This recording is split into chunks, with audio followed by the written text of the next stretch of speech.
de sus extremos, tal como se muestra en la figura, ¿no? Por el otro extremo, el resorte está sujetado con una fuerza de 90 newton, lo cual incrementa la longitud en L, ¿no? Para obtener el mismo incremento, aplicando 60 newton, la constante debe ser. Mira, hay que hacerlo sin dibujo. Primero, está claro que esto trabaja bajo la ley de Hooke, ¿no? La ley de Robert Hooke, la ley de los resortes, pues chicos, ¿no?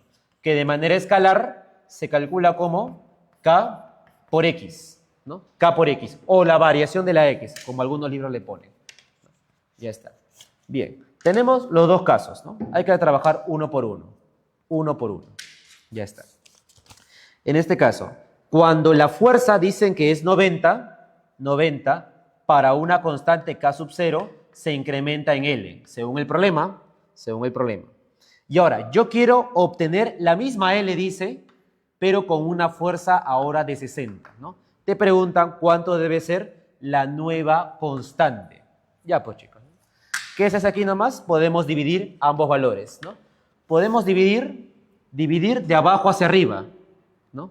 O sea, tenemos lo siguiente. 60 es a 90 como KL es a K sub 0 por L, ¿no? Y ahí se pueden cancelar ahí varios, ¿no? Esto con esto nos queda también 0 con 0, tercia 2, tercia 3, ¿no? Y despejamos nada más. K sub 0 sube y nos queda como 2 tercios de K sub 0. Es el valor de lo que me están pidiendo, ¿no? Simplemente puedes trabajarlo incluso con razones y proporciones, ¿no? Esta sería la respuesta de este problemita, ¿no? Y ahí tenemos. Y nos quedan ya 5 problemas más, ¿no? Justo uno de esos problemas sería electrodinámica, ¿no? Es un tema muy bonito por ahí, circuitos eléctricos. Pero ojito con esta novedad que nos dan acá. Este sí es un problema novedoso. ¿Por qué? Porque nos ponen ahí un condensador dentro de un circuito eléctrico, ¿no? Algo que usualmente no se ve, ¿no? Usualmente no se ve. En ingeniería superior a esto le llaman un circuito RC, resistencia condensador. Bien. A ver, tenemos lo siguiente. Tenemos el siguiente circuito. ¿No? Quitando el condensador que está ahí, se podría decir que el circuito está en serie, ¿no? Está en serie. Acá hay uno, acá hay otro y acá hay otro. Listo, ¿no? Aquí está el circuito, ¿no? Esta es la FEM menos más, ¿no? Y el condensador que está ubicado aquí, lo colocamos con otro color para distinguirlo, ¿no? Tiene dos placas planas, ¿no? Paralelas. Ahí está. Listo. Capacitancia. Bien, leamos, chicos, leamos. En el esquema mostrado determinar el valor de la fuente E, ¿no? ¿Para qué? Para que la intensidad del campo eléctrico en el condensador plano sea de 2 por 10 al cubo. Ok, este condensador tiene 2 por 10 al cubo voltios por metro. Ok, me dan campo eléctrico ya, Considere que los valores de las resistencias R es igual a R1 e igual a R2. O sea, todos son iguales aquí, ¿no? Vamos a ponerle R, ¿no? Son iguales todos, ¿no? Y además, la distancia entre placas, ¿cuánto vale? La distancia vale 5 milímetros, que eso se traduce a 10 a la menos 3 metros. Entonces, muchachos, ¿qué tenemos aquí? Bien, quiero el voltaje total. Tú sabes que el voltaje se calcula como VIR, ¿no? VIR, la ley de Ohm. Lo malo es que no tengo el valor de las resistencias, ni tampoco tengo la corriente que circula. O sea, el problema no va por VIR, el problema ya va por otro punto ya. Entonces, por ahí nos dan E y D. A ver. Esto se ve en electrostática. Cuando dos placas, ¿no? O un campo eléctrico homogéneo, ¿no? De valor E, por ejemplo, está a cierta distancia. Bien, ¿cuál es esa fórmula para calcular el voltaje entre ambas placas?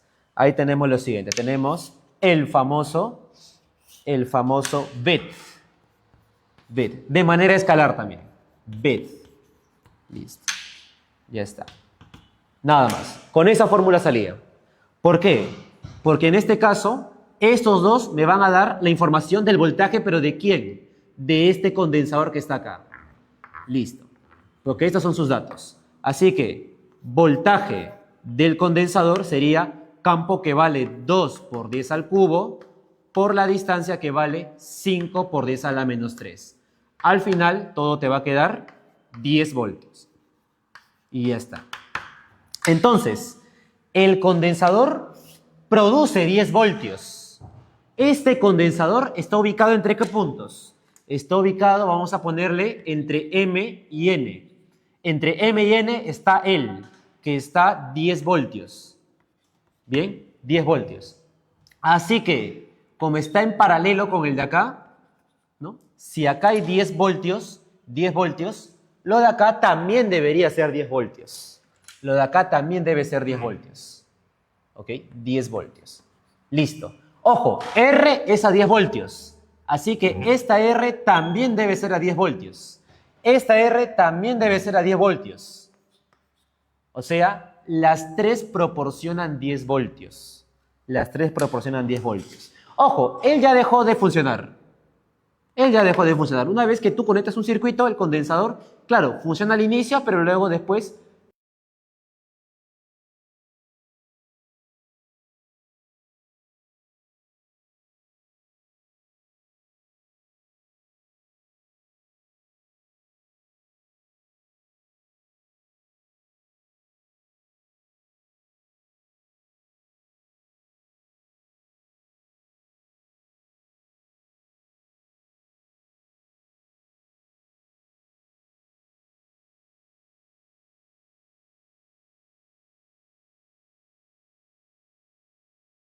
Que, por ejemplo, el siguiente sería hidrostática.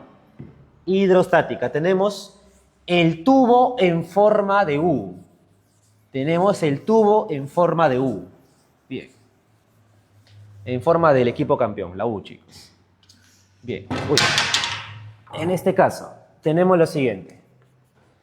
Tenemos un manómetro de tubo en forma de U abierto en ambos extremos. Tiene aceite y agua, que saben que son líquidos no miscibles. No se mezclan, ¿no? Líquidos no miscibles. Así que tenemos lo siguiente. Ahí está. Bien. Hay una pequeña propiedad para este tipo de problemas, ¿no? Ahí lo comento más adelante. Bien, tenemos aceite y agua, ¿no? El aceite, por ahí te dan su densidad, vale 750 metros cúbicos de manera aproximada, ¿no? Ahí está. El agua no te dan su densidad, pero ya es conocido por todos, ¿no? Es un valor ya clásico, ya conocido, que no es 1, es 1000, por si acaso, en el sistema internacional. Vamos a colocar aquí. Densidad del agua es 1000 kilogramos por metros cúbicos. Y densidad del aceite es 750 kilogramos por metros cúbicos. Ya está. Dice, calcular aproximadamente la altura de la columna de aceite en metros. Quiero la columna de aceite, muchachón. Quiero esta columna de acá. Nada más. Vamos a ponerle X, ¿no? Y además sabiendo que la altura del agua vale 0,2. En ese tema se te recomendaba trazar una recta y sobra, pero ya te lo dan, ¿no? Ya te lo dan. De hecho, ya te dan incluso la altura de aquí, que sería 0,2, o en su defecto sería un quinto. Bien, la forma clásica sería lo siguiente, ¿no? En esta recta pasan las presiones, presión de acá, ¿no? Presión, vamos a ponerle presión 1 y presión 2, ¿no? En el punto 1 está aplastando ¿quién? Está aplastando el aceite, mientras que en el punto 2 está aplastando ¿quién? Está aplastando el agua. Simplemente por balance, ambos son iguales, ¿no? Acuérdate, todos son iguales. Y tenemos las presiones, ¿no? Presión del aceite es igual a presión del agua. La atmosférica no cuenta porque está abierto al aire en los dos, ¿no? Y al final se eliminan en cada uno, ¿no? Bien. Entonces, no. Puede ser de esa forma, pero si no, también hay otra forma que sería la más corta, ¿no? Que es una proporción. Y es densidad del aceite, esa es su altura o profundidad, como densidad del agua, esa es su altura o profundidad. Nada más. Listo. Densidad, profundidad, ¿no? DH, DH, ya está. Y quedó, ¿no? Densidad del aceite sería 750 kilogramos por metros cúbicos. La profundidad del aceite es lo que yo quiero averiguar, X. La densidad del agua vale 1000 y la altura del agua vale 0,2. Es una operación directa nada más, ¿no? Es una operación directa. Bien. Bien, así que al final nos va a quedar en este problema 0,26, ¿no? Ya está. Es un problema ahí levanta moral, chicos, pero bueno. Listo. Ahora, con los problemas finales, vamos a un temita un poco olvidado, que sería el de gravitación universal. A ver. Bien, este problema está interesante. ¿Sí? Porque es la ley que ha estado usando la UNI en los últimos 3 años. Es la tercera ley de Kepler. Una ley que la UNI ha estado gastando hasta el cansancio. Así que veamos. Un satélite, cuando orbita alrededor de un planeta A una altura h, presenta el mismo periodo cuando orbita alrededor de la Tierra a una altura 2r, donde r es el radio de la Tierra. Calcula la razón h entre r si se sabe que la masa del planeta A es 27 veces la masa de la Tierra y los radios son iguales. Bien, colocamos los planetas entonces. Planeta A y la Tierra, que según dicen, son de radios iguales. Así que tenemos lo siguiente. El radio de A, vamos a ponerle R, nada más. Bueno, así le pone el texto, R. Y el radio de la Tierra también es R, como dice el texto, ¿no? Pero a ver, cada uno tiene un satélite. Dice en el caso del planeta A una altura h. O sea, esto quiere decir, a partir de acá a una altura h. A una altura h. O sea, él es h y él es r. En total, su radio de órbita sería r más h. Ya está, ¿no? Ahí está el satélite ubicado, girando alrededor. Ahí está, girando. Está girando, ¿no? Ya está. Y luego, en el caso de la Tierra, dice que hay otro satélite que presenta el mismo periodo. O sea, colocamos aquí entonces T y T, periodos iguales. Pero ojo, su altura, ¿cuánto es? 2R, donde R es el radio de la Tierra. Ya, si está ubicado entonces a 2R a partir de acá, todo el radio de la órbita no sería 2R, sería 2R, contando el radio de la Tierra, sería 3 veces R. Ya está. 3R en total, todo. Y ya está. Bien. Ambos presentan el mismo periodo, ¿no? La pregunta es cómo sería la altura h, ¿no? H entre R nada más. Por ahí también me dan que, bueno, el de acá es 27 veces la masa de la Tierra. O sea, si la masa de la Tierra es m, el de acá debería ser 27 veces m, nada más. La tercera ley de Kepler dice lo siguiente. Dice, tercera ley. En este caso, cuando tenemos un planeta y un satélite alrededor, el periodo al cuadrado, el tiempo que demora en dar una vuelta, es a su radio medio al cubo, como 4pi cuadrado sobre la constante de gravitación por la masa de dicho planeta que orbita. La masa no es del satélite, sino del planeta. O sea, estos datos de acá son de él, pero estos de acá son de él, ¿no? Hay una diferencia ahí. Así que esta fórmula la aplicamos 2 veces, A y Tierra, ¿no? En el primer caso, para el planeta A, su periodo, no sé cuánto es, le ponemos T mayúscula cuadrado, su radio sería en este caso R más H, R más H elevado al cubo, esa 4pi cuadrado, G, y la masa de él sería 27 veces m, que sería el de la Tierra. Mientras que el de la Tierra sería t al cuadrado, ¿esa cuánto? Esa, en este caso, su radio sería 3r elevado al cubo, como 4pi cuadrado, esa g y m. Ya está. Listo.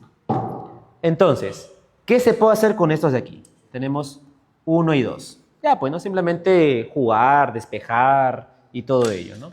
Es más, una cosa que se puede hacer es que este 27 pase para este lado. Nos quedaría 27 veces t cuadrado, esa r más h elevado al cubo es igual a ¿qué? A 4pi cuadrado, g y m. Pero esta expresión de aquí ya es conocida. Es justamente 4pi cuadrado sobre gm es esto de acá, ¿no?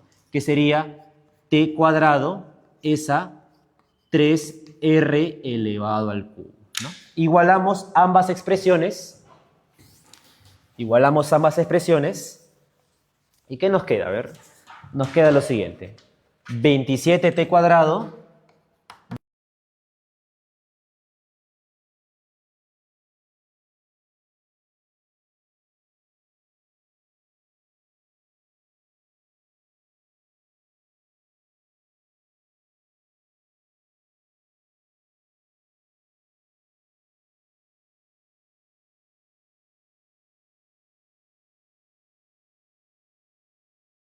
raíz cúbica de él sería 1 y raíz cúbica de 3r cúbica, pues es 3r nada más. Y ya está. 3 y 3 son 9. RH por 1 sería RH. Ojo con lo que nos piden. Nos piden en este caso RH entre R. Pasa a restar y ahí está lo que queríamos, ¿no? H y R. Al final, la división o la razón H entre R, ¿cuánto nos da? Nos da 8. Ahí está, ¿no? Qué bonita clave. Y ahí queda. Bien. Vamos al siguiente problemita. Que, ojo, se puede resolver de manera rápida. La podemos resolver en este espacio de aquí. Que es termodinámica otra vez. Pero, ojo, este tipo de datos no venían desde hace años. Más o menos hace 10 años que no venían, ¿no? Y hablan sobre el proceso de Carnot. Dice acá, durante el proceso de expansión adiabática de un gas ideal que sigue el ciclo de Carnot, donde el coeficiente adiabático vale 5/3, dice que el volumen aumenta a un 25%. O sea, ¿esto qué quiere decir? Que si el volumen V1 era V, el volumen V2 ahora ¿cuánto es? Ojo, aumentó en un 25%. No quiere decir por si acaso que es la cuarta parte, no. Sino estamos aumentándole a él. O sea, sería las 5/4 partes de V. Ya está. Dice que la temperatura inicial vale T sub 0. La pregunta es por la temperatura final. ¿Qué es lo que sucede con la temperatura final? Bien, esta relación que te voy a colocar, como digo, hace años que no ha venido. Es una relación un poco rebuscada, ¿no? Y es que entre volúmenes y temperaturas hay una correlación. Y sería en este caso que volumen 1 por la temperatura 1 es a volumen 2 por la temperatura 2. Así como el proceso, ¿no? Como cierto proceso, ¿no? Recuerda que había isocórico, isobárico, isotérmico y demás. Ya, medio parecido. Solo que en este caso al V le vas a elevar al coeficiente adiabático menos 1. Al coeficiente adiabático menos 1. Hay una fórmula parecida, que era la de pavo-pavo. P1, V1, P sub 2, V sub 2. Pero en este caso V estaba elevado al coeficiente adiabático, ¿no? Ya, en este caso no, porque no necesitamos la presión, necesitamos en este caso las temperaturas. Y ya está. Ahora, tenemos que volumen 1 vale V, nada más. Gamma menos 1, coeficiente menos 1, sería 5/3 menos 1. Te va a salir 2/3. La temperatura 1 es simplemente T sub 0. Ahora, el volumen 2 sería 5/4 de V. 5/4 de V, elevado al coeficiente menos 1, otra vez, 2/3. Por la temperatura que me están pidiendo, ¿no? Ya. Está claro que las Vs se van a cancelar. Esto con esto. O sea, este 2/3 tiene que pasar a cada uno, pero igual las Vs se van a cancelar, ¿no? Solamente nos quedarían las temperaturas, ¿no? Yo quiero la temperatura 2 justamente, ¿no? Yo quiero la temperatura 2. Temperatura 2, ¿a qué es igual, no? Trata de darle un poco de forma como está la clave, ¿no? El T sub 0, déjalo como T sub 0, no pasa nada. pero 5 cuartos pasan al otro lado al revés, como 4 quintos. Pero en este caso, si te das cuenta, el 2 tercios obviamente tiene que acompañarlos a ellos, elevado a la 2 tercios. Listo. Esa sería la respuesta. Ya está. Tenemos ahí la pregunta de termodinámica, ¿no? Son 2 preguntas de termodinámica, algo que siempre se ha repetido en admisión, ¿no? Excepto este año, en febrero. Y para terminar, las 2 últimas preguntas, ¿no? La pregunta que nos toca resolver en esta ocasión sería la de sonido, ¿no? La de sonido, la de logaritmo. Nos dice lo siguiente: un decibelímetro mide un nivel de intensidad sonora de 120 decibelios. El nivel de intensidad es 120 decibelios. La pregunta es, ¿cuál es el valor que le corresponde a la intensidad sonora en watts por metros cuadrados? El que sabe teoría ni siquiera ha tenido que desarrollar esto de aquí, porque saben que 120 es el máximo nivel, al menos de forma clásica, ¿no? Que se puede agarrar, ¿no? Que sería 1 nada más, ¿no? Es el máximo nivel. Pero en este caso, si no te acuerdas de la teoría, pues acuérdate de la fórmula, que era la siguiente. Beta es igual a ¿qué? A 10 veces el logaritmo de la intensidad sobre la intensidad umbral, ¿no? Bueno, habrá que acordarse cuánto es la intensidad umbral. ¿Cuánto sería? Bueno, la intensidad umbral vale, en este caso no me lo dan, pero vale 10 elevado a la menos 12. 10 elevado a la menos 12. Watts por metros cuadrados. Solamente reemplaza y desarrollas. Obviamente acordándote un poco de logaritmos. Ya, beta vale 120. 120 es 10 por logaritmo de la intensidad sobre la umbral. Recuerda que este logaritmo está en base 10. Ya está. Base 10, ¿no? Tachamos cada uno 0 con 0 y listo. ¿Cómo funcionaba un logaritmo, por si no te acuerdas? Era la base elevado al resultado, te tiene que dar lo que estaba dentro, ¿no? Así era. 10 elevado a la 12 te tiene que dar lo que estaba dentro, o sea, i sobre 10 a la menos 12. Y ya, pues, ¿no? Menos 12 con 12, chau, nos queda 1 nada más. 1 watt por metro cuadrado, ¿ves? Esa era la intensidad.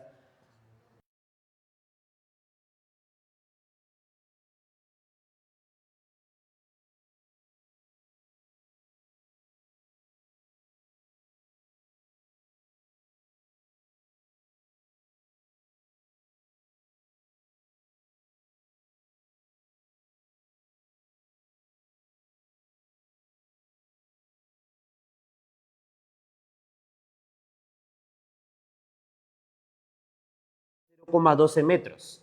Calcular aproximadamente la magnitud de la fuerza en 10 a la 4 newton que ejerce la madera sobre la bala. Considere que la fuerza es constante y que para detener la bala se usó toda la energía. Ya está. Bien, en este caso tenemos madera que va a detener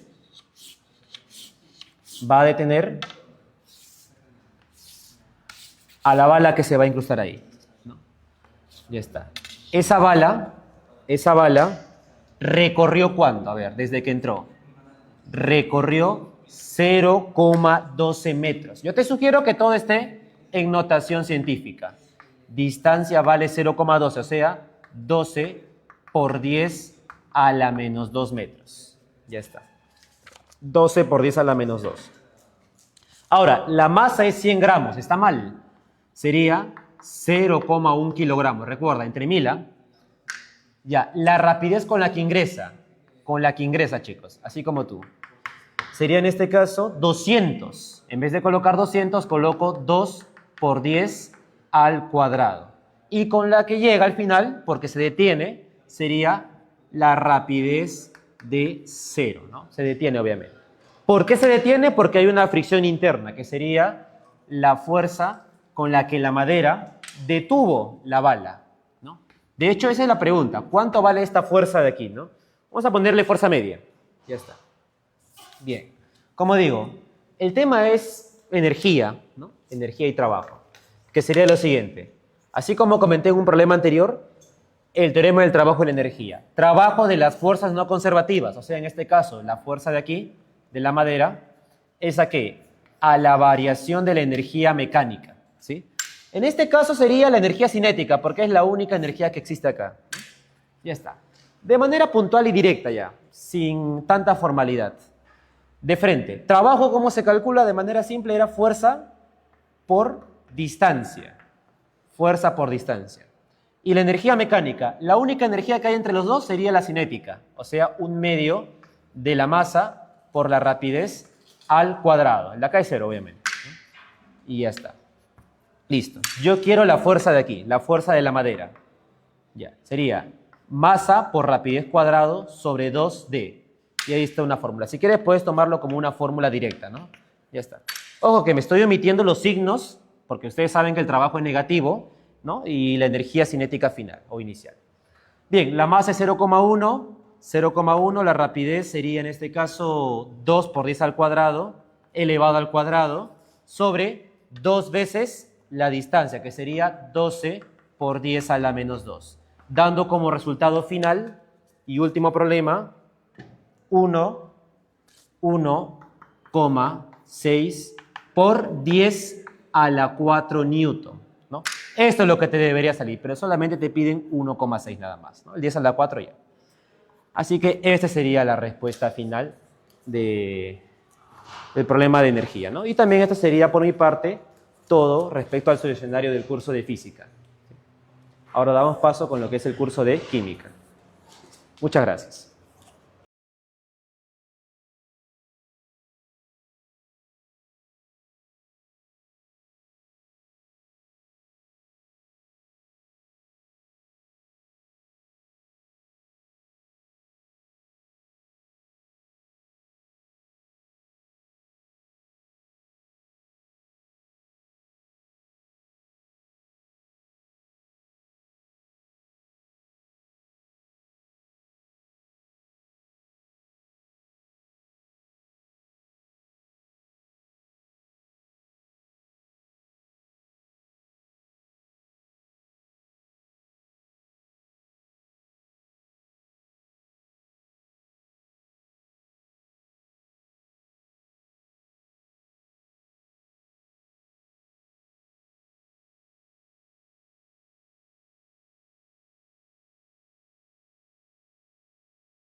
A los muchachos, chicos, estudien este punto, estudien esta parte de los ácidos y bases, ya hemos hablado bastante de ello, ¿correcto? Así que, nada, muchachos, acá prácticamente han sido preguntas, por así decirlo, de rutina, ¿sí? Así que espero que les haya ido muy bien ese examen de admisión, ¿ya? Espero que les haya ido muy bien en el examen de admisión.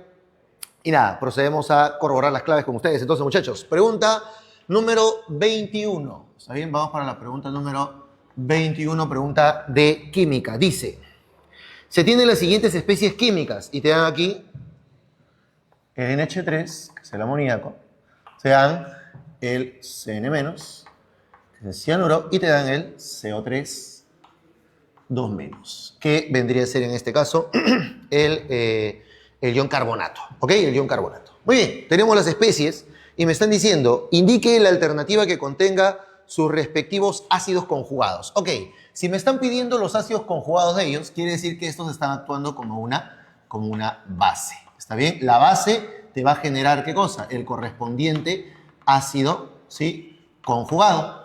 ¿Ya? Ahora, para esto debemos recordar un poco de la teoría de Bronsted-Lowry, que nos dice que los ácidos son las especies químicas que donan su protón o donan su ion hidrógeno, y las bases son las especies químicas que aceptan. Así que, si ellos van a actuar como base, para generar un ácido conjugado, cada uno de ellos tiene que aceptar, ¿qué cosa? Un protón. Así que le voy a agregar un ion hidrógeno a cada una de las especies que voy a tener aquí. Cosa que si ellos son bases, entonces ya tendríamos los correspondientes ácidos conjugados, ¿ok? Ahí está, los correspondientes ácidos conjugados. Y para eso, como ya te había mencionado, le voy a agregar un hidrogenito. Ahí está. Entonces, ¿cómo me quedaría el primero? NH4+, el siguiente me quedaría como HCN, recuerda que le agregas un ion hidrógeno, un H+, ¿está bien? Y por este lado te quedaría el HCO3- formando lo que se conoce como el ion bicarbonato. Clave entonces, clave para la siguiente preguntita sería la letra C. Casita, ¿no? La letra C. Ahí está. La clave sería la letra C. Vamos para la pregunta número 22. La pregunta número 22, yo ya les dije, chicos, ustedes vean el examen, pregunta teórica, sabes, marcas, de frente nada más. La pregunta número 22 es una pregunta, sí, muy rápida de poder responderla, solamente es cuestión de entender lo que te están proponiendo y simplemente marcar la respuesta inmediatamente. Una pregunta donde se gana tiempo, ¿correcto? Dice en 1789 se publicó el libro, y te ponen el nombre ahí, ¿correcto? En el cual se menciona: podemos, dice, asentar como un axioma incontrovertible que en todas las operaciones del arte y la naturaleza, nada se crea. Dice, nada se crea. Existe una cantidad igual de materia tanto antes como después del experimento, muchachos. ¿A qué principio fundamental hacía referencia el autor? Nada se crea, correcto. La materia, la cantidad de materia es la misma antes que después. Hace referencia a la ley de conservación de masas, ¿correcto? Por lo tanto, la clave en la pregunta número 22, de manera directa, era la letra A, ley de conservación de masas, ¿correcto? También conocida como la ley de Lavoisier. Bien, pregunta número 23. A ver, la pregunta número 23 es una ecuación redox. Para la siguiente ecuación redox no balanceada, ya hemos resuelto buena cantidad de problemas de balance también. Yo les he dicho, balance se fija, últimamente está viniendo y no es un tema complicado. Para la siguiente ecuación redox no balanceada, me están poniendo la ecuación, ¿cuáles de las siguientes proposiciones son correctas? Me está diciendo, ¿ok? Muy bien, entonces vamos a colocar la ecuación y vamos a hacer el balance, ¿ok? Tenemos por este lado, ahí está, acuoso, ¿sí? Acuoso más. Por el otro lado tenemos el ácido hipocloroso. Tenemos por acá desocianato de sodio. Ahí está. Acuoso también. Tenemos por este lado el cloro gaseoso. Y tenemos agüita. Listo, muchachos. Muy bien, me dice, ¿cuáles de las siguientes proposiciones son correctas? Perfecto. Entonces, ¿qué vamos a hacer? Mira, en este problemita, primero vamos a realizar nuestro balance. Para ello, ¿sí? Vamos a escoger las especies químicas, ¿sí? Que tienen a los elementos que se repiten, obviamente. ¿Está bien? Vamos a escoger primero a las sustancias que tienen a los elementos que se repiten, que sería en este caso el cianuro de sodio y el cianato de sodio. Y por el otro lado, tendríamos al ácido hipocloroso y por este lado tendríamos al cloro 2, ¿correcto? Muy bien, entonces, ¿qué decimos? Fíjate, vamos a decir lo siguiente. Mira, empezamos con el balance rápidamente. Tenemos un sodio, un carbono, un nitrógeno, tengo oxígeno por acá. ¿Qué cosa le voy a agregar? Le agrego una molécula de agua. Una vez que le hemos agregado agua, balanceamos y por el otro lado le vamos a agregar, ¿qué cosa? Los hidrógenos. Acá tengo 2 y allá no hay nada. Le agrego 2 iones de hidrógeno. Finalmente, para que el balance quede completo, vamos a agregarle, ¿qué cosa? Electrones para neutralizar las cargas e igualar las cargas en ambos lados. En este caso es 0 y acá con los electrones ya se hizo 0 también. Muy bien, por este lado tengo 2 cloros y acá tengo solamente 1. Multiplicamos esto por 2, ¿correcto? Perfecto. Tendré 2 oxígenos y acá no hay nada, le agrego 2 moléculas de agua y finalmente al agregarle 2 moléculas de agua,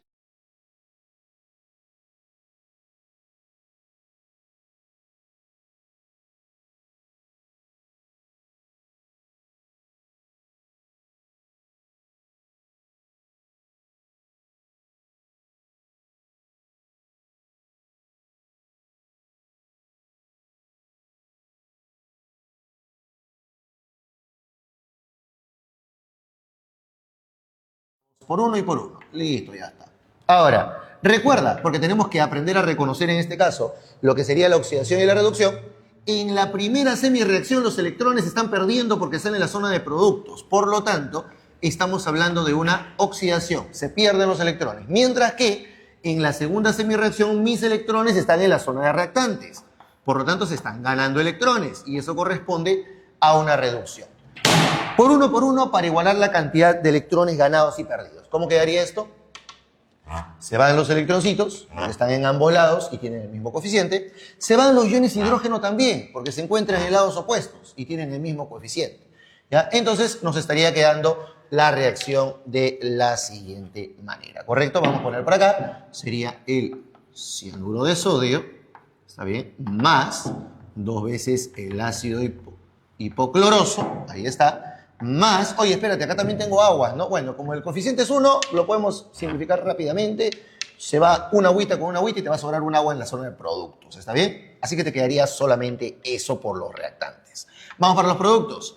Acá tendremos el cianato de sodio. Tenemos los iones, ya no hay. Me queda cloro por acá y una moleculita de agua. Ahí está, listo, suficiente. Ya estamos. Muy bien, muchachos. Ya tenemos todo aquí. ¿Qué cosa me está pidiendo esta preguntita? Mira, ahí está. Dice, primera proposición. Un poquito de espacio por acá. Primera proposición me está diciendo. El ácido hipocloroso es el agente oxidante. Muy bien, a ver, veamos. La sustancia que se reduce es conocida como agente oxidante porque es el encargado de oxidar a las otras sustancias. La sustancia que se oxida es conocida como agente reductor porque es la sustancia que, como se va a oxidar, reduce a la otra, ¿correcto? Perfecto, muy bien. Listo, agente reductor y aquí agente oxidante, ya está. Me dice, el el ácido hipocloroso, es el agente oxidante, ¿verdad? Verdadero, ¿correcto? Muy bien. La segunda proposición me dice, el ion, en este caso, cianuro, se oxida a cianato. ¿Qué cosa estamos viendo con el cianuro? Mira, el cianuro está cambiando a qué? Está oxidándose y se está convirtiendo en cianato. La segunda proposición también sería verdadera. Y la tercera proposición me dice, relación entre el agente oxidante y el agente reductor es 2. Agente oxidante 2, agente reductor 1, coeficientes, 2 entre 1, 2, ¿verdad? Verdadero. Las 3 proposiciones eran correctas, por lo tanto, la pregunta número 23, la clave vendría a ser la letra E. ¿Correcto, muchachos? Muy bien. Perfecto, pasamos a la siguiente preguntita. Mira, pregunta número 24. A ver, vamos a hacer por acá. Pregunta 24. Mira, dice, respecto a la ubicación y propiedades de los elementos químicos en la tabla periódica moderna, determine si las proposiciones son verdaderas B o falsas F. El número de oxidación máximo del bromo es más 7 al estar ubicado en el grupo 7A de la tabla periódica. La primera proposición, jóvenes, nosotros ya sabemos la tabla periódica. es verdadero, ¿correcto? El estado de oxidación del bromo, ¿sí? Vendría a ser más 7, el máximo valor de estado de oxidación, que justamente coincide con el número del grupo en el que se va a encontrar. ¿Estamos bien? La primera proposición es correcta. Segunda proposición me dice, de todos los elementos químicos, la primera energía de ionización más alta le corresponde al helio. Segunda proposición, ¿verdad?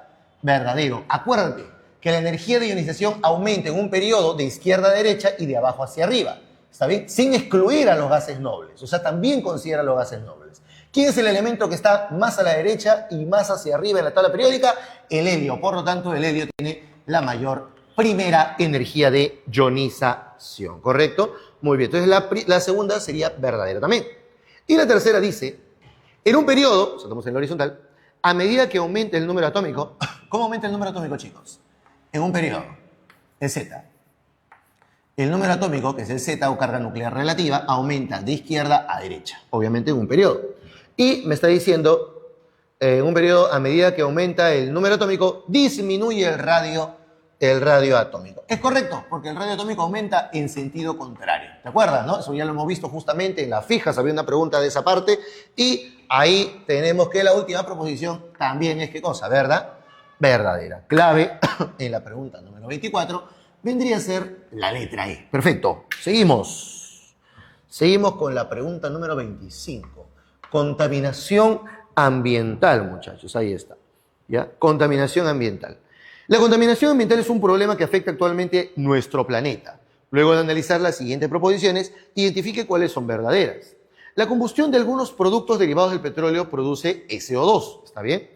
Que es uno de los causantes de la lluvia ácida. Primera proposición, verdadero. Recuerda, por favor, que los gases que generan justamente las lluvias ácidas eran, en este caso, los óxidos de azufre y los óxidos de nitrógeno, ¿correcto? Muy bien. El uso de pesticidas sintéticos utilizados en la agricultura es uno de los causantes de contaminación ambiental, efectivamente.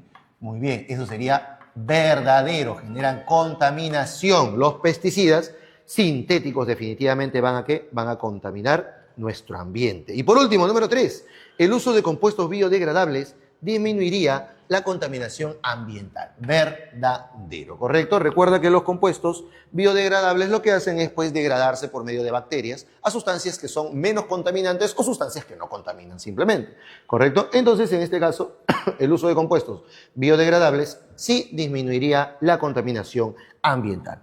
Clave entonces en la pregunta número 25 sería la letra E. Seguimos con la pregunta número 26. Ok. En la pregunta número 26 hay que tener mucho cuidado porque hay que tener buen ojo ahí. ¿Ya? ¿Está bien? Hay que tener mucho cuidado en esta preguntita. ¿Por qué? Porque en la estructura que te están dando te dice, ¿no? La molécula del isopreno. Vamos a agarrar el isopreno primero. El isopreno, ¿está bien? El isopreno, si nosotros tenemos aquí la estructura, ¿sí? Vamos a tenerlo de esta manera. ¿Ya? Nos están dando por acá. Aquí tenemos un enlace doble. Y por acá tenemos...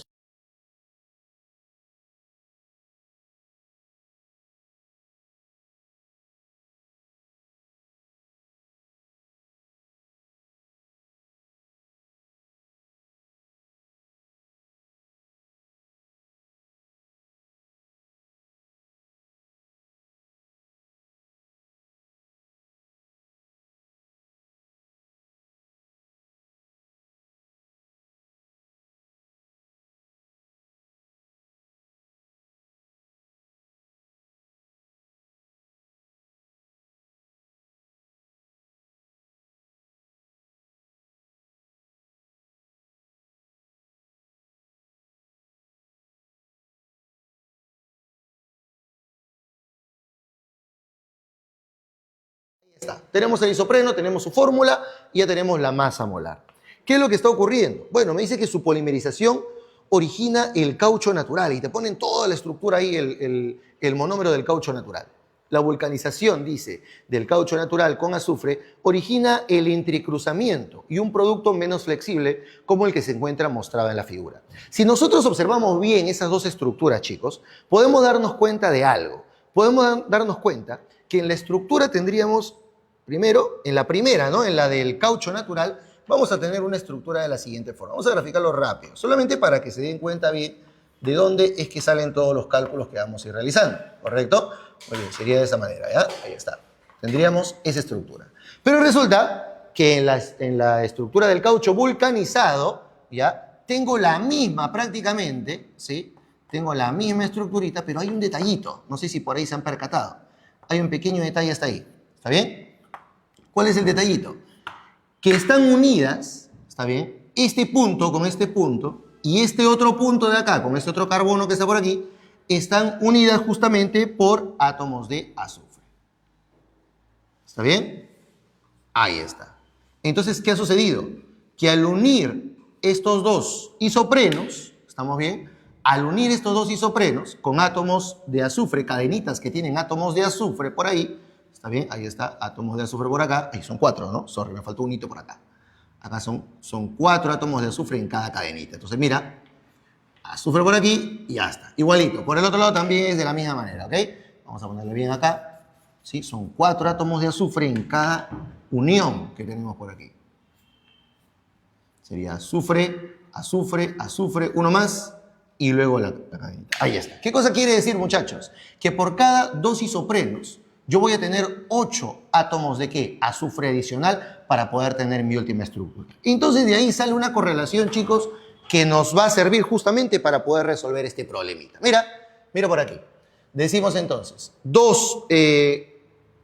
por cada 2 moléculas o 2 moles de moléculas del isopreno, la fórmula del isopreno es el 5H8, ahí está. Por cada 2 moléculas de isopreno, yo voy a tener la unión de ¿quién? Voy a tener la unión de 8 mol de átomos de ¿qué? De átomos de azufre.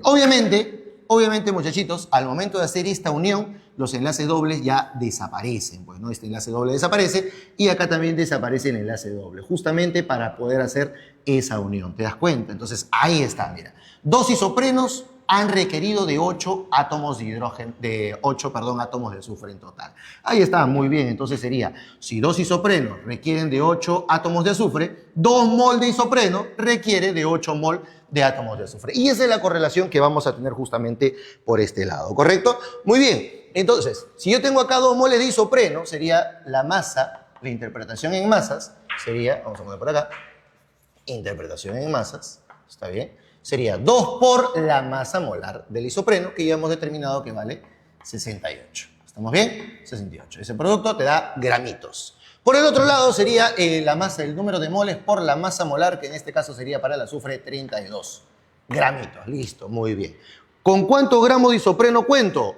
El problema me dice qué masa de azufre, entonces vamos a hacer el cálculo. ¿Cuántos serán los gramos de azufre que se necesita? Dice, por cada gramo de isopreno, 1 gramo del isopreno, ahí está, ¿ok?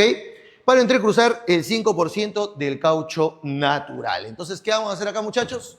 Vamos a hacer lo siguiente, ¿no? Una reglita de 3, ya hemos determinado nosotros la correlación de átomos que hay en cada uno de los lados, hacemos una regla de 3 y con eso tendríamos nosotros el valorcito de X, ¿correcto? Muy bien, vamos a tener por acá. Sí, ponemos por acá nuestra regla de 3 y esto vendría a ser, ¿cuánto sería en este caso? X va a ser igual a 1 por 8 por 32, ¿ya? 8 por 32 entre 2 por 68.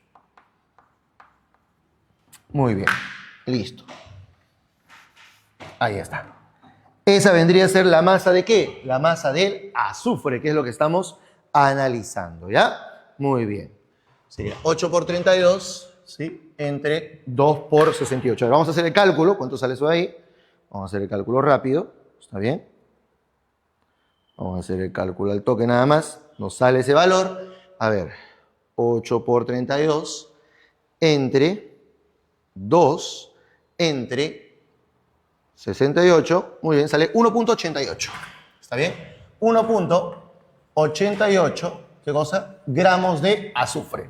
Pero resulta que eso vendría a ser la masa del azufre que se requiere para un 100% de caucho. ¿Está bien? Así que sería 1,88 gramos de azufre es para una totalidad de caucho. ¿Un 100% de qué? De caucho. Ahí está, muchachos. Yo quiero, dice aquí, solamente entrecruzar el 5% del caucho nada más. Ah, ya. para el 5% de caucho, ¿cuánto sería entonces, muchachos? Esa sería la masa de azufre que nos están pidiendo, ¿correcto? Por lo tanto, la masa de azufre al 5% nos estaría saliendo 0.094 gramos. Listo. Muy bien, 0.094. Clave en la pregunta número 26, la letra D. Una pregunta muy interesante, ¿ya? Una pregunta muy interesante y justamente había que darse cuenta de esa correlación, ¿no? Que acá tengo el isopreno y nosotros al momento de unir, vamos a unir dos isoprenos. Esos dos isoprenos se unen con dos cadenitas de azufre. Y cada cadena de azufre justamente tiene 4 átomos de azufre. Entonces, como son dos cadenas, 8 átomos de azufre en total. Dos isoprenos con 8 mol de átomos de azufre. Hace la correlación y para el 5% de caucho la clave sería la letra D. Una pregunta muy interesante. Una pregunta que te va a tomar un poco de tiempo, ¿no? Un poco de tiempo poder resolverla. Pero mira la pregunta siguiente, que es la número 27. La número 27, mira la pregunta 27. Calcule la fuerza electromotriz, me dice, en condiciones estándar de una celda galvánica construida con una semicelda de cobre y una semicelda de cadmio, ambos con 1 molar de concentración y en sus electrodos correspondientes. Jóvenes, eso ahí solamente es saber sumar y restar nada más. En este caso, te dan el potencial de reducción del cobre 2+, a cobre, que dice que vale más 0,34 voltios, y te dan finalmente también el potencial del cadmio 2+, a cadmio, que en este caso sería más 0,4 voltios, ¿correcto? Entonces, ¿qué va a ocurrir? Entre ellos dos, ¿cómo genero yo una celda galvánica? Bueno, el de mayor potencial de reducción es la sustancia que se reduce. Por lo tanto, él se tiene que reducir ya que tiene un mayor potencial de reducción. Por lo tanto, ¿qué va a pasar? El potencial de la celda se calcula como la suma del potencial de reducción del que se reduce y el potencial de oxidación del que se oxida. En este caso, el potencial de reducción se va a mantener, ¿sí? En este caso sería más, y lo que va a ocurrir acá es que como el cobre tiene un menor potencial de reducción, se tiene que oxidar, y para ello debo invertir, pues obviamente, el signo, en este caso, del potencial que teníamos como dato. Como el cobre se va a oxidar y este es potencial de reducción, yo necesito el de oxidación y le cambio el signo, ¿correcto? Haciendo la operación correspondiente, me va a salir en este caso 0.06. Y acá vas a ganar, ¿sí?, voltios, ¿no? Vas a ganar todo el tiempo que te tomó, pues obviamente, resolver la pregunta anterior. La clave sería en este caso la letra, me parece que es la letra A, creo que es la letra A, ¿no? Sí, la letra A, efectivamente. Pregunta 27 de la letra A. Pregunta número 28, mira. Reconocimiento de funciones. Yo te dije que era una recontra fija reconocimiento de funciones. ¿A qué función química corresponde el siguiente compuesto? Y vamos a poner por acá el compuesto, me dice.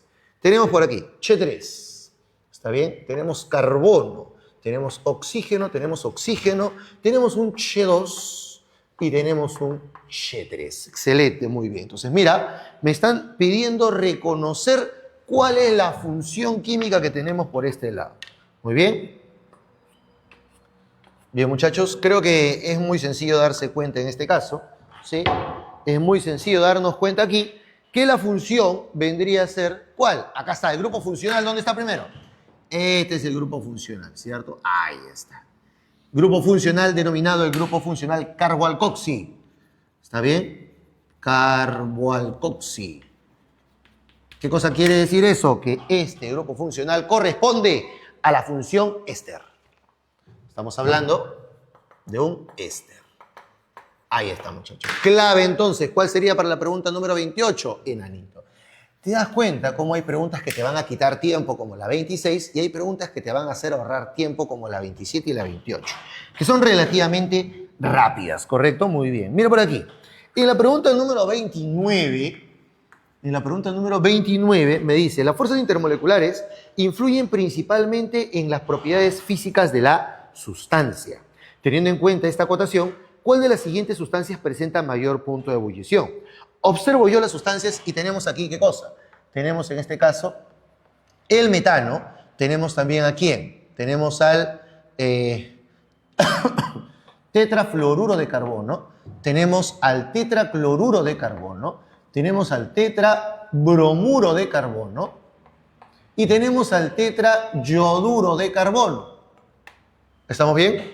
Todas estas estructuras son apolares. Por lo tanto, al ser apolares, quiere decir que su fuerza intermolecular depende única y exclusivamente ¿de quién?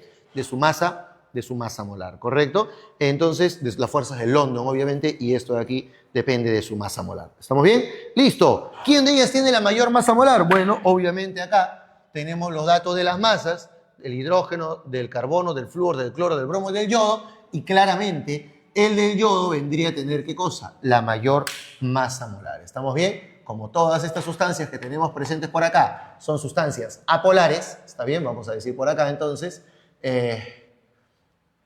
masa molar, vamos a ponerlo así, masa molar, va a tener una relación directa ¿con qué? Con la temperatura de ebullición. Relación directa, ahí está.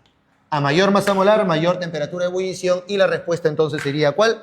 La clave, la letra E, enanito, ¿ya? Ahí está, muchachitos. Muy bien. El tetraioduro de carbono. Pregunta número 30. Yo siempre te digo, chicos, oigan,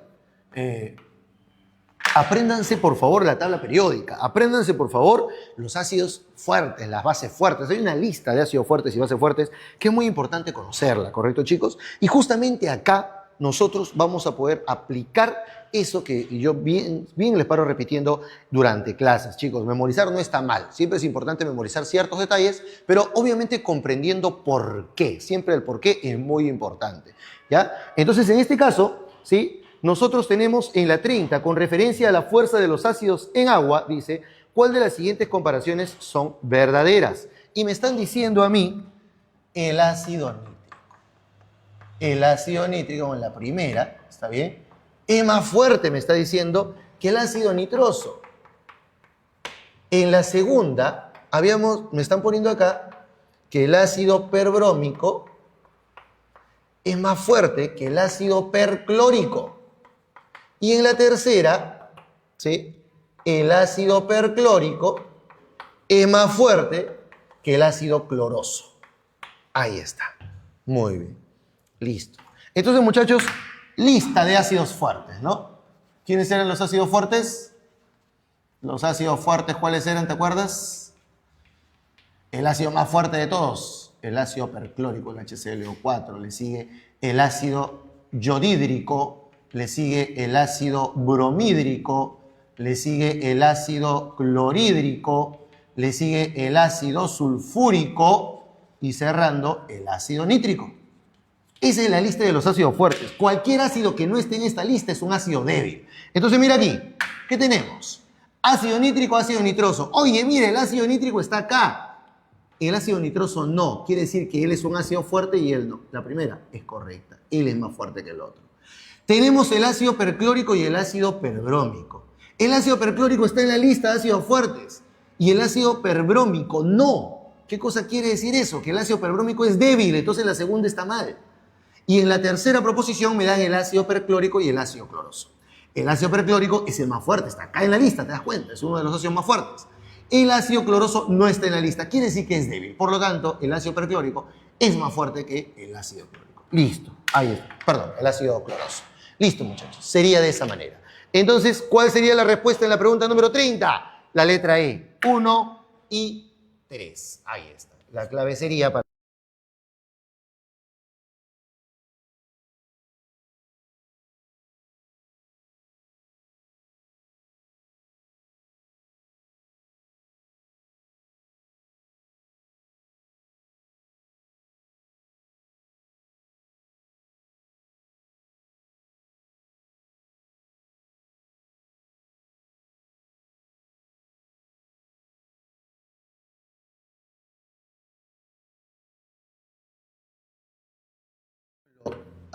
A ver, tenemos dos cloratos de potasio, ¿ya? Que por acción del calor, está bien, por acción del calor, me genera cloruro de potasio y moléculas de oxígeno. ¿Estamos bien? Listo, ya está. Esto sólido y esto gaseoso. Perfecto, muy bien. El volumen de oxígeno gaseoso obtenido fue, vamos a poner esos datos aquí arriba, el volumen fue de 0,25 litros. ¿Está bien? A una temperatura, uy, ya, eso, 26 grados Celsius, ahí está. Y una presión de 740 torricellis, que es lo mismo que decir 740 milímetros de mercurio. ¿Está bien? Calcular la masa del clorato de potasio, que me están pidiendo que sea descompuesto, ¿correcto? Muy bien, muchachos. Entonces, ¿yo qué voy a hacer? Este dato que me están dando aquí, el volumen obtenido, es de oxígeno. Voy a aplicar la ecuación de estado de los gases ideales. Presión por volumen, R por temperatura, por las moles, ¿correcto? Mira por aquí. ¿Cuánto sería la presión? Vamos a colocar por acá 740, ¿sí? El volumen, 0,25, ¿ya? Esto va a ser igual a la constante de los gases ideales, que como está en Torricelli, que es lo mismo que en milímetro de mercurio, 62,4, ¿ya? La temperatura, 26 más 273, ¿cuánto es? A ver, 26 más 273, alto que más. Sería 26 más 273, sería 299, ahí está. 299 por, ¿sí? Y las moles. ¿Las moles de quién? Las moles de oxígeno. Haciendo el cálculo de las moles de oxígeno, ¿cuánto nos estaría quedando? A ver, 740 por 0.25, 0.25, ¿ya? Sí. Entre, sería 62.4 multiplicado por 299. Ahí está. Eso me sale 0.01 prácticamente. 0.01 moles. ¿Listo, muchachos? Geometría con gases, ya te dije ya. Pavo ratón, ecuación de estado de los gases ideales, saca las moles y hace tu relación aquí, geométrico, ¿correcto? Muy bien, mira aquí, me dice, las moles son 0,01, 0.01 moles. Yo quiero saber cuánto es la masa de clorato de potasio que se ha descompuesto para generar esa cantidad de oxígeno. Si yo tengo moles abajo, interpreto en moles, sería el coeficiente, 3 mol. Si yo tengo masa abajo, interpreto en masa, que es el número de moles por la masa molar. Número de moles 2, la masa molar sería en este caso, creo que 122,5, si mal no recuerdo, para esta sustancia. ¿Está bien? Ya es conocida un poquito sus reacciones, son un tanto conocidas. Está bien, en los problemitas que hemos practicado en clase, entonces es 122,5. Despejamos y con eso hallamos la masita. ¿Cuánto sería la masita en ese cálculo? Sale 0,8. Sería aquí entonces 0,8 gramos justamente del clorato de potasio. Clave vendría a ser la pregunta 31, la letra A. ¿Está bien? Ahí está. Clave para la pregunta 31 sería la letra A. Muy bien. Continuamos ahora con la pregunta número 32. Para eso vamos a borrar la pizarrita. Muy bien. Pregunta número 32. Mira. Pregunta número 32. Vamos a borrar.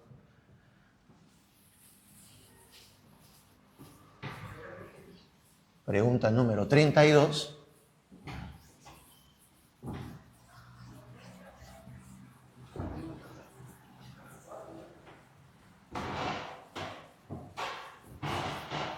Pregunta número 32.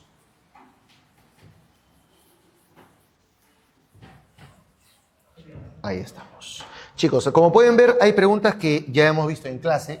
Claramente hemos visto en clase. Preguntas de estado gaseoso con estequiometría, que hemos visto varias veces. Ya, yo las recomendaciones siempre le digo, ¿no? Si tienes un problema de estequiometría con gases, de frente, calcula las moles. Calcula las moles, ya, y sale las moles y reemplázalo, ya tienes ya tu problema resuelto. Ahí está.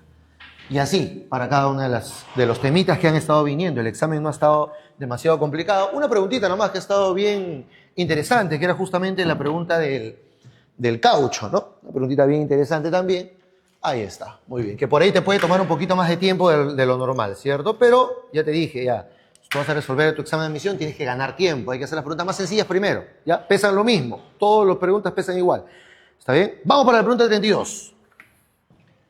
Pregunta número 32. Mira, respecto a una solución acuosa de ácido sulfúrico trismolar, tenemos H2SO. Ya, este es el soluto. El soluto es el ácido sulfúrico. El H2SO4. Y tiene una concentración molar que vale ¿cuánto? Vale 3. ¿Está bien? Recuerda que la concentración molar se encuentra en mol por litro. Mol por litro. ¿Estamos bien? Ahí está. Perfecto. Entonces mira, dice, primera proposición. La solución contiene 3 equivalentes químicos de soluto por cada litro de solución. Jóvenes, equivalentes por cada litro de solución. Para esto, lo que yo voy a hacer es determinar, ¿sabes qué? La normalidad. Porque la normalidad, acuérdate que se calcula como equivalentes sobre volumen de la solución. ¿Está bien? Entonces, mira lo que vamos a decir. Nosotros sabemos que la molaridad, la normalidad es igual a la molaridad por el parámetro teta. El parámetro teta para el ácido sulfúrico vendría a ser la cantidad de hidrógenos ionizables que va a presentar, que en este caso son 2 hidrógenos los que puede perder, ¿correcto? Entonces, si hacemos el cálculo aquí, yo sé que la molaridad vale 3 y el parámetro teta vale 2, eso sería 6. ¿Qué cosa? Equivalentes por litro de solución. Entonces, la primera proposición vendría a ser ¿qué cosa? ¿Verdadero o falso? La primera proposición es falsa, porque me dice 3 equivalentes químicos por cada litro de solución, y eso es falso. Son 6 equivalentes químicos por cada litro de solución. Vamos a la segunda proposición. La segunda proposición me dice, la solución contiene 3 milimoles de soluto en 1 mililitro de solución. Oye, si tu concentración es 3 mol por litro, entonces es lo mismo que decir 3 milimol por mililitro. ¿Te das cuenta? 3 milimol por mililitro. Entonces, ¿qué es lo que va a ocurrir aquí? Mili con mili, mira a ver. Mili con mili, ¿se va, sí o no? Ahí está. Y te queda 3 mol por litro, que es la misma concentración. Por lo tanto, mira aquí, por lo tanto, la solución contiene 3 milimoles de soluto en 1 mililitro de solución, ¿verdad? Verdadero. La segunda proposición es correcta. Y la tercera me dice así. La tercera proposición dice, en 1 litro de solución existen 294 gramos de soluto. El volumen de la solución que te están dando va a ser 1 litro. Vamos a calcular cuánto sería la masa del soluto. Yo sé que la molaridad es moles entre volumen, pero el número de moles lo puedo reemplazar como masa sobre la masa molar y el volumen se queda ahí. ¿Sí? Entonces, despejando la masita, en función de la concentración molar sería la molaridad por la masa molar por el volumen de la solución. Entonces, ¿cuánto sería la masita? A ver, sería la molaridad que vale 3. La masa molar del ácido sulfúrico vale 98, ya es conocidazo. ¿Sí? Y el volumen te está diciendo que vale ¿qué cosa? 1 litrazo. ¿Cuánto sale eso? 294 gramos de soluto. Por lo tanto, la tercera proposición también es ¿qué cosa? ¿Verdad? Verdadero. Clave para la pregunta 32. Falso, verdadero, verdadero. Clave sería entonces la letra E, ¿correcto? La clave para esta pregunta sería la letra E. Ahí está. Muy bien, siguiente pregunta, 33. Pregunta 33 me dice. En la industria moderna se obtiene magnesio y cloro por electrólisis del cloruro de magnesio fundido. Dice. Calcula el tiempo en horas que debe pasar una corriente de 2.5 amperes a través de una celda electrolítica que genere 9,4 litros de cloro 2, medido, ¿sí?, a condiciones normales de presión y temperatura. Ok, tenemos una intensidad de corriente que es 2.5 amperes. ¿Ok? 2.5 amperes. Tenemos, me están pidiendo calcular el tiempo en horas.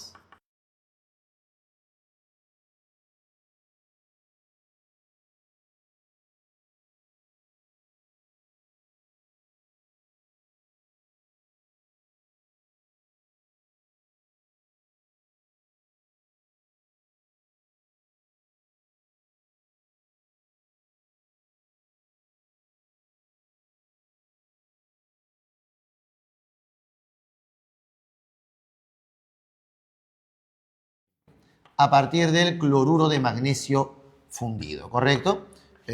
¿Fundido? Sí, fundido. Ahí está. Cloruro de magnesio fundido. Listo, muchachos. Entonces, aquí obviamente el magnesio está trabajando con +2 y el cloro está trabajando con -1. Así que vamos a analizar solamente al ion cloruro, porque obviamente el cloro gaseoso no se genera de magnesio, ¿no? Se genera a partir del ion cloruro.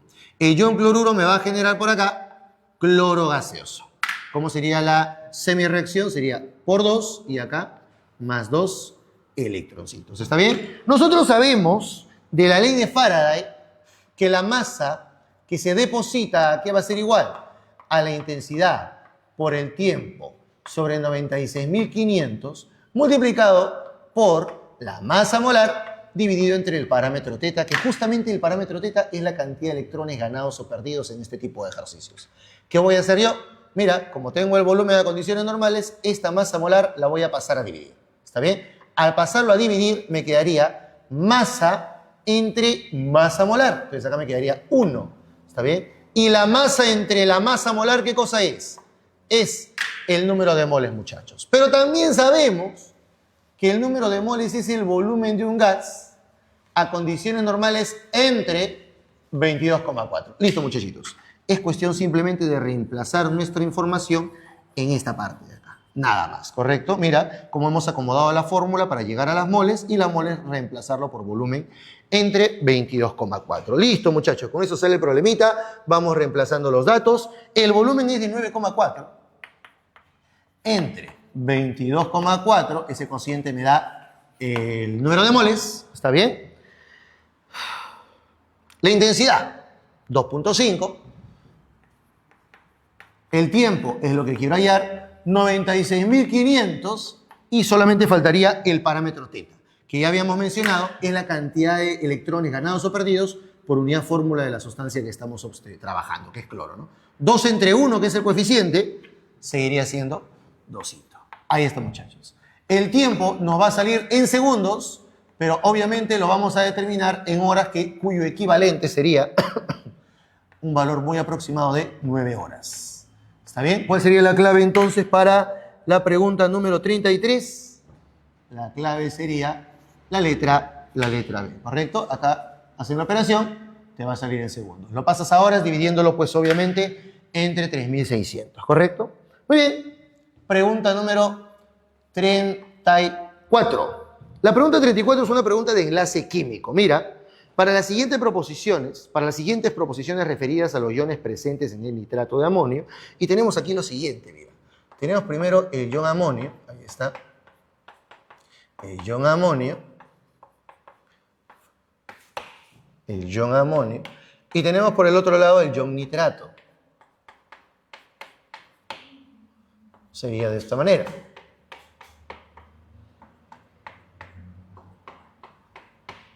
A ti ya te están proponiendo las estructuras, así que se trabajaría de esa forma. Me dice, esta es la estructura A y esta es la estructura B. Me está diciendo, determine si son verdaderas B o falsas F. A, la primera, tiene 4 enlaces covalentes simples. A ver, 4 enlaces covalentes son enlaces simples, verdadero hasta ahí todavía vamos bien, ¿ya? Y 4 enlaces covalentes polares. Polares quiere decir que está formado por átomos de elementos diferentes. Nitrógeno, hidrógeno, nitrógeno, hidrógeno, nitrógeno, hidrógeno, es correcto. ¿Está bien? Así que la primera proposición es verdadera. Vamos para la segunda proposición. Me dice, B, estamos en el nitrato, presenta un enlace covalente múltiple. Efectivamente, hay un enlace doble acá porque los otros son simples. Este es un enlace covalente múltiple. Y 2 enlaces covalentes polares, eso es falso. Porque nitrógeno-oxígeno es polar, nitrógeno-oxígeno es polar, pero este nitrógeno-oxígeno también es polar, así que son 3. Por lo tanto, la segunda proposición es falsa. ¿Y la tercera proposición qué sería? La tercera proposición me dice, en ambos iones, tanto A como B, el átomo central cumple la regla del octeto. Y eso es conforme. Tú puedes observar aquí que alrededor del nitrógeno hay 8 electrones y alrededor de este nitrógeno también hay 8 electrones. Por lo tanto, ambos están cumpliendo con la regla del octeto. La clave para la pregunta número 34 vendría a ser la B. ¿Está bien? Verdadero, falso, verdadero. Perfecto. Pregunta número 35 ahora. Pregunta 35. ¿Qué dice la pregunta 35? A ver, siguiente preguntita. Pregunta 35, pregunta de materia. Yo te dije, materia es una fija. Siempre viene de materia. Nunca falta. ¿Cuántas de las siguientes materias, dice, cuántas de las siguientes materias son clasificadas como sustancias compuestas o compuestos simplemente? ¿Está bien? Y te pone arena de mar. Definitivamente la arena de mar no es. La B me dice cloruro de sodio, por supuesto, pero muchachos, el cloruro de sodio vendría a ser un compuesto. ¿Está bien? Tiene fórmula química. La letra C y está formado por más de un elemento. ¿Está bien? Que sería el cloro y el sodio. Varilla de acero. ¿El acero qué cosa es? El acero vendría a ser una mezcla. ¿Está bien? Es una mezcla, por lo tanto no vendría a ser una sustancia. La sacarosa, muchachos. La sacarosa es un compuesto, está formado por carbono, hidrógeno y oxígeno. ¿Estamos bien? Entonces la sacarosa sí tiene su fórmula también, ahí está, es un compuesto. Y el alambre de cobre, ¿sí? El alambre de cobre está hecho solamente pues, de cobre, porque es alambre de cobre como tal. Eso vendría a ser un elemento. Es sustancia, pero sería sustancia simple. Me están pidiendo sustancias compuestas. ¿Cuántas sustancias compuestas tenemos? B y D, que serían 2 nada más. Clave de la 35, la clave sería la letra B. Pregunta número 36. ¿Qué me dice la pregunta 36? Indique la alternativa que contenga la relación correcta entre la fórmula química y el nombre de la especie química. Chicos, esto de aquí vendría a ser de frente. Vamos a poner la clave en esta pregunta. Sería lo que está acá. Recuerda que cuando tú tienes la nomenclatura, ¿está bien? La fórmula, ¿sí? Determina el estado de oxidación del átomo central en este caso, que para el carbono sería, ¿qué cosa? 4, ¿correcto? Recordemos que el carbono trabaja con más 2 y con más 4, y con más 2 la terminación es oso, pero con más 4 la terminación era ico. Si pierde hidrógenos, la terminación ico cambia a la terminación ato, entonces sería carbonato. Pero carbonato hubiese sido si hubiera perdido todos los hidrógenos. Ha perdido la mitad de los que tenía, porque recuerda que si era par, contenías inicialmente 2 hidrógenos. Si pierdes la mitad, te vas a denominar bicarbonato. Recuerda que si pierdes la mitad de átomos de hidrógeno, se utiliza el prefijo bi. Él vendría a ser el ion bicarbonato. Clave para la pregunta número 36, directo nada más, la letra E, ¿correcto? Muy bien. Pregunta número 37. Ya nos estamos acercando al final del examen. Mira por aquí, dice. Con respecto a las aplicaciones de los cristales líquidos, materiales modernos, muchachos. Número 1 dice, los cristales líquidos se utilizan en la fabricación de termómetros para detectar las variaciones de temperatura a través de cambios de color. Eso vendría a ser, ¿qué cosa? ¿Verdad? Verdadero, ¿correcto? Ahí está. Verdadera, la primera proposición. Acuérdate que justamente los cristales líquidos se utilizan para ver esos cambios de color debido a las variaciones de temperatura. ¿Qué más me está diciendo? Segunda proposición. Los cristales líquidos solo tienen aplicaciones en dispositivos inalámbricos de bolsillo. Falso, muchachos. Acuérdate que los televisores LCD, por ejemplo, trabajan también con cristales líquidos, ¿correcto? O, por ejemplo, los paneles donde sale la información en los aeropuertos, por ejemplo, también se utilizan cristales líquidos. Y esos no son dispositivos de bolsillo. Así que la segunda es falsa. Y por último, la tercera dice, los cristales líquidos pueden utilizarse en sensores de temperatura y de presión. Verdadero, ¿correcto, muchachos? Ahí está, verdadero. Entonces, la clave para la pregunta número 37 vendría a ser, te piden las correctas, 1 y 3. Clave sería entonces en la 37 la letra D. Pregunta número 38. Una pregunta de equilibrio químico muy elemental, muy básica. ¿Estamos bien? Me dice,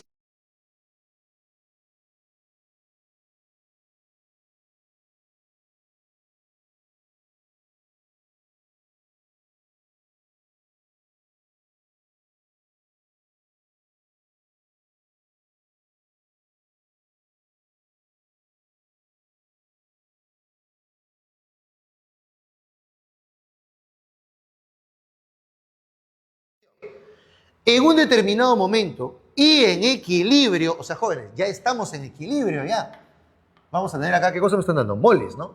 Me están dando las moles en el equilibrio ya. Me dice, están presentes 0.04 moles de monóxido de nitrógeno. 0.04 moles. Ojo, estamos con moles. ¿Está bien? Listo. De cloro 0.01. De cloro 0.01. Ahí está. Y de la última sustancia del producto 0.02 moles. Listo. Ya está. Vamos a poner acá mol. Mol y mol. Ahí está. Punto final. Listo. Me pide determinar la constante de concentraciones Kc. Muchachos, la expresión de la constante de concentraciones vendría a ser productos arriba elevado a sus respectivos coeficientes estequiométricos, reactantes abajo, concentración. ¿Está bien? Al cuadrado, concentración de cloro 2. Jóvenes, tú sabes que las concentraciones son las moles entre el volumen, así que lo único que hay que hacer es simplemente reemplazar. En el caso del producto sería 0.02 que serán las moles, entre el volumen, que vale 2, obviamente. Eso elevado al cuadrado. Sobre, en este caso sería el cuadrado de la concentración del monóxido. El monóxido de nitrógeno, sus moles son 0.04, ¿sí? ¿Entre cuánto? Entre 2 por el volumen, y eso elevado al cuadrado. Por, y ahora la de cloro es 0.01. Entre el número 2, que sería el volumen. Las moles entre volumen, y haciendo la operación, obviamente la constante de concentraciones nos va a salir aquí un valor de 50. ¿Está bien? Ahí está. Recuerda que la constante de equilibrio es adimensional, no va a tener unidades. Siguiente preguntita, pregunta número 39, penúltima pregunta, me dice: determine las proposiciones que son verdaderas, B o falsas, F. El orbital atómico 1s presenta mayor energía que un orbital atómico 2p. Primera proposición, falsa. Falsa, ¿por qué? Porque el 1s está en el primer nivel y el 2p está en un segundo nivel. ¿Está bien? Entonces quiere decir que va a tener en este caso una mayor, ¿qué cosa? Energía. ¿Está bien? Además también podemos hacer el análisis en este caso de la energía relativa, ¿no? Porque no me especifica que sea para el átomo de hidrógeno o para algo, podemos sobreentender lo que es, ¿qué cosa? Que es para una especie polielectrónica en general, ¿correcto? Segunda proposición, me dice: los orbitales atómicos se representan por los 3 números cuánticos, NL y ML, ¿verdad? Verdadero. Recuerda que el primer número cuántico solo me define el nivel. Los 2 primeros, principal y azimutal, me definen un subnivel, y los 3 primeros, principal, azimutal y magnético, me definen a un orbital atómico. ¿Está bien? Por lo tanto, la segunda es verdadera. Y la tercera, la forma del orbital atómico 4s es dilobular. Falso, muchachos. Los orbitales tipo S tienen forma esférica. ¿Está bien? Entonces sería falso, verdadero, falso. La clave sería la letra E. Enanito. Ahí está. Clave, la letra E. Y por último, vamos a hacerlo acá. Por último, la pregunta número 40. Una pregunta de fórmula empírica, ¿correcto? Una pregunta de fórmula empírica me dice: un hidrocarburo presenta la siguiente composición centesimal: 81.81% de carbono, 18,19% de hidrógeno, y su densidad a condiciones normales es 1,965 gramos por litro. Jóvenes, eso de ahí lo vamos a acomodar así, ¿no? Normalmente este tipo de problemitas, cuando lo hacemos en clase, yo suelo explicarlo con un cuadrito rapidísimo, ¿no? Un cuadrito que sale rápido, ¿no? Acá tenemos a la sustancia, al elemento. ¿Está bien? Tenemos al elemento, tenemos su masita, tenemos las moles, tenemos la relación molar. Vamos a ponerle la N de moles. Y finalmente, buscando números enteros, si es que se necesita. Si es que es necesario, vamos a buscar valores enteros, ¿correcto? Me está diciendo que el 81.81% es carbono. Asumiendo, siempre cuando tienen porcentajes, la composición en porcentajes, asume 100 gramos de muestra. Asumiendo 100 gramos de muestra, el carbono y el hidrógeno tendría aquí ¿cuánto? 81,81%, sería 81,81 gramos. ¿Estamos bien? Para el hidrógeno es 18,19 gramos. Ahí está. Asumiendo siempre 100 gramitos de muestra como cuestión inicial, ¿correcto? Muy bien. Procedemos entonces a hacer el cálculo de las moles. Para esto, vamos a decir aquí, ¿sí? 81.81 entre la masa molar, que sería 12, me sale 6,8175 moles. ¿Estamos bien? Y por el otro lado, voy a dividir entre la masa molar del hidrógeno, que sigue siendo 1, ¿no? 18,19 me sigue saliendo el mismo valor. Ahora, vamos a dividir, para hallar la relación entre moles, vamos a dividir entre el menor de ellos. ¿Quién es el menor de ellos, jóvenes? El menor de ellos es 6.8175. Obviamente, si divido a él entre el mismo, me va a dar 1. ¿Está bien? ¿Cuánto me daría el otro? 18.19 entre 6.8175. Eso me sale 2.66. ¿Estamos bien ahí? 18.19, 6.8175. Perfecto. Muy bien. Ahora, si nosotros ya tenemos la relación de moles y no salen números enteros, no pasa nada. Tengo que buscar un factor de tal manera que al multiplicar a todos ellos me salgan números enteros. Si multiplico a todo por 3,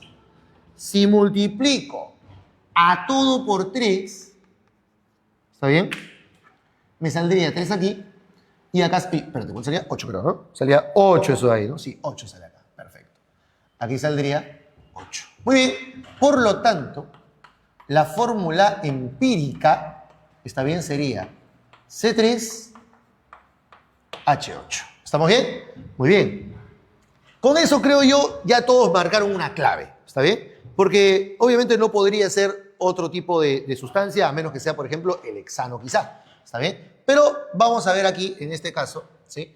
¿Qué dato adicional vamos a trabajar? La densidad a condiciones normales me están dando por aquí, ¿no?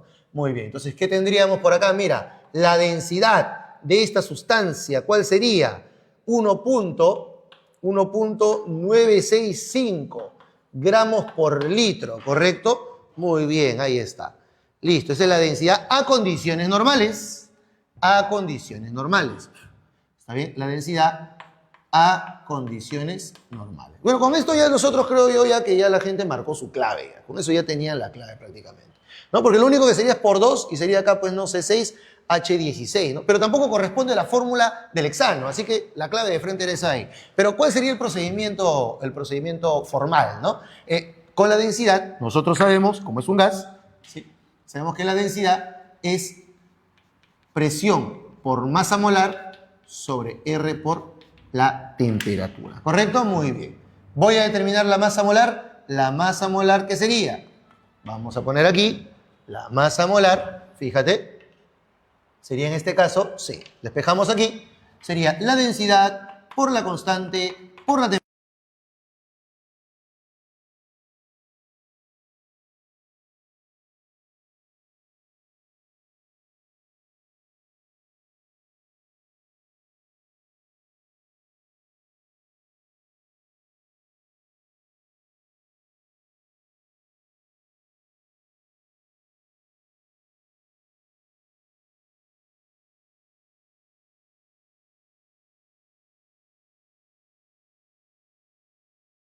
5 por 0.082 por 273.